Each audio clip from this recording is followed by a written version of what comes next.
दोस्तों, आज हम लेक्चर 7 की शुरुआत करेंगे, जिसमें हम पार्ट 7 से लेकर के पार्ट 10 तक कवर करेंगे कॉन्स्टिट्यूशन ऑफ इंडिया का।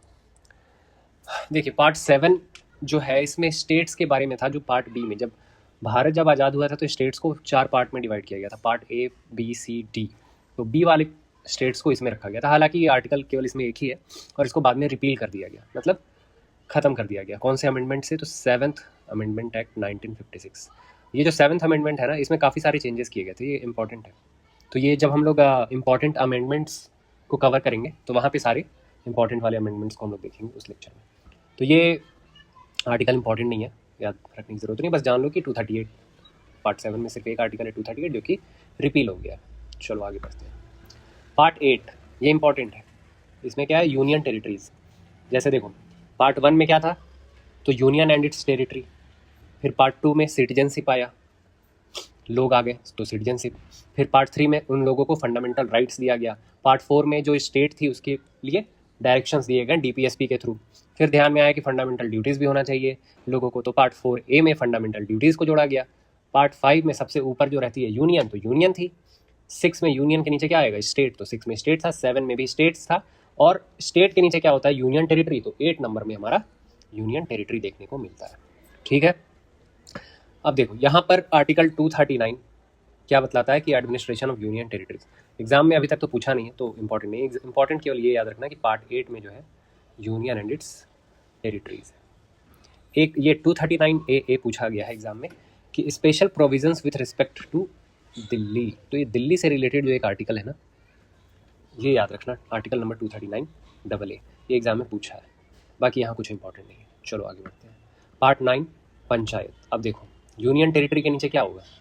पंचायत आ जाएगा, तो पार्ट 9 में पंचायत को दे दिया गया। ठीक है, तो ये मोस्ट रिपीटेड क्वेश्चन है, तो ये याद रखना है कि पार्ट 9 में क्या है? पंचायत। अब इसमें देखो 243 से स्टार्ट होकर के 243O तक जाता है, तो इसमें कुछ कुछ इंपॉर्टेंट है जिसको याद करना है, जो मैंने इंक्लूड किया, जो एग्जाम्स में आया हुआ है, केवल वही मैंने डाला है। ये देखो 243A में क्या है? ग्राम सभा के बारे में। हर एक पंचायत में ग्राम सभा कंडक्ट कराना होता है, जिसमें गांव के 18+ जितने भी लोग हैं वो सारे इन्वॉल्व होते हैं, और वहाँ पर मीटिंग चलती है, जिसमें तुम्हारे वार्ड मेंबर जो मुखिया है वो रहेगा और पंचायत सेक्रेटरी कंडक्ट कराएगा। तो ग्राम सभा इंपॉर्टेंट है, पूछा गया। अब देखो, अब इसको याद कैसे रखेंगे?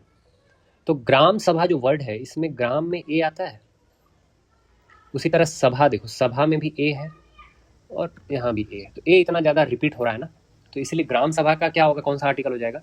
तो 243A, ये है तुम्हारा VVI। तो इसको याद रखने का। अगला देखो 243D, रिजर्वेशन ऑफ सीट्स। ये भी इंपॉर्टेंट है। जो SC ST के लिए जो सीट्स रिजर्व किए जाते हैं ना पंचायत में, तो वो कौन से आर्टिकल में दिया है? आर्टिकल नंबर 243D में दे रखा है। ठीक है, बहुत ज़्यादा इंपॉर्टेंट नहीं है, जो मेन था वो 243A था, बट ये भी ठीक है, ध्यान रखना है। 243H, ये अगला इंपॉर्टेंट है। इसमें क्या है? ये पावर प्रोवाइड करता है पंचायत को कि वो टैक्सेस इम्पोज कर सकता है। जैसे अपना रेवेन्यू, पंचायत को कुछ भी वेलफेयर काम करना है तो वो कैसे करेगा? उसको भी तो पैसे चाहिए ना, तो कुछ तो स्टेट गवर्नमेंट से मिलता है, मेनली वो स्टेट से ही डिपेंडेंट है, स्टेट पर। स्टेट गवर्नमेंट जो उसको पैसे देती है उसी से वो डेवलपमेंट का काम करता है। लेकिन इसके अलावा आर्टिकल 243H उसको ये भी एम्पावर करता है कि आप खुद से टैक्स इम्पोज कर सकते हैं।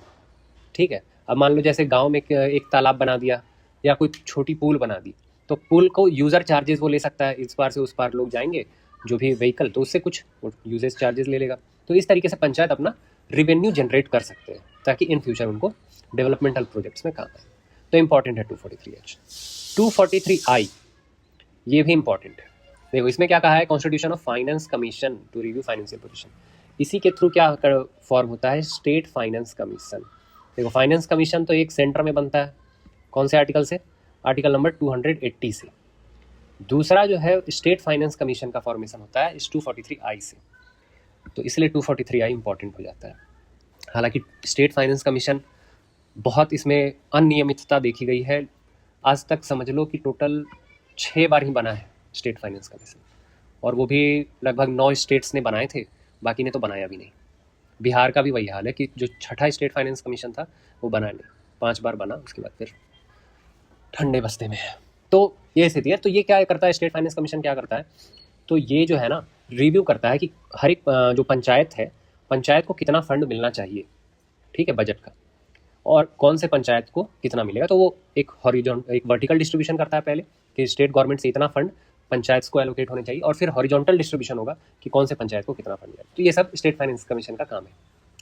आगे बढ़ते हैं। 243 के elections to the panchayat, panchayat में जो इलेक्शन कंडक्ट कराते हैं ना हर 5 साल पे, तो ये कौन से आर्टिकल में दे रखा है, 243 के में। तो ये सारे आर्टिकल इंपॉर्टेंट से ध्यान में रखना है, एग्जाम्स में आता है। चलो आगे बढ़ते हैं। म्यूनसिपैलिटीज़, ये इससे केवल पार्ट पूछा जाता है कि कौन से पार्ट में म्यूनसिपैलिटीज़ के बारे में जिक्र है, ठीक है। तो पार्ट 9A याद रखना है। आर्टिकल भी याद रखने की ज़रूरत नहीं है कि 243P से ZG तक पूछा नहीं है कभी, अगर याद कर सको तो कर लो, but not so important. Main ये पार्ट याद रखना है, ओके। तो पार्ट 9 में था पंचायत, और 9A में ऐड कर दिया गया है म्यूनसिपैलिटीज़ को, ठीक है। 74th अमेंडमेंट एक्ट से जोड़ा गया है इसको, ये भी याद रखना। 74th अमेंडमेंट एक्ट कब हुआ था, 1992 में हुआ था, और इसी से ये नया पार्ट इसमें ऐड करा गया है। पार्ट 9B, इसमें भी बस केवल पार्ट ही याद रखना है कि ये कौन से पार्ट में कोऑपरेटिव सोसाइटीज़ के बारे में दिया गया है। अभी हाल ही में क्या है ना, कुछ साल पहले एक नया मंत्रालय, सहकारिता मंत्रालय चलाया गया है। तो ये सहकारिता इसी कोऑपरेटिव का हिंदी है। तो सहकारिता मंत्रालय चूँकि चलाया गया है तो इसलिए पार्ट याद रखना इम्पॉर्टेंट हो जाता है। सहकारिता, ठीक है। अगला है part 10, scheduled and tribal areas. ये भी पार्ट याद रखना है, इंपॉर्टेंट है। तो देखो, सबसे ऊपर था यूनियन, फिर उसके नीचे स्टेट, स्टेट के बाद क्या आया था, यूनियन टेरिटरी आया था, यूनियन टेरिटरी के नीचे आया था पंचायत, म्यूनसिपैलिटीज़ और कोऑपरेटिव सोसाइटीज़, ये सब 9 में आ गया। उसके बाद 10th में अब कौन बच गए, अब बच गए शेड्यूल्ड एंड ट्राइबल एरियाज़ बच गया। तो शेड्यूल्ड एंड ट्राइबल एरियाज़ को पार्ट 10 में कवर किया गया, ठीक है। सब एक तरीके से सीक्वेंस में है, इसलिए याद करने में आसान होगा अगर इस तरीके से रिलेट करके देखोगे तो पार्ट 10 क्या है, शेड्यूल्ड एंड ट्राइबल एरियाज़। इसमें एक ही आर्टिकल है जो कि इंपॉर्टेंट है, याद रखना है, आर्टिकल नंबर 244, जो डिस्कस करता है administration of scheduled and tribal areas के बारे में, ठीक है। तो इस वीडियो लेक्चर में इतना ही, मिलेंगे अगले वीडियो लेक्चर में, तो वहाँ पर बाकी के बचे हुए पार्ट्स को डिस्कस करेंगे। तब तक के लिए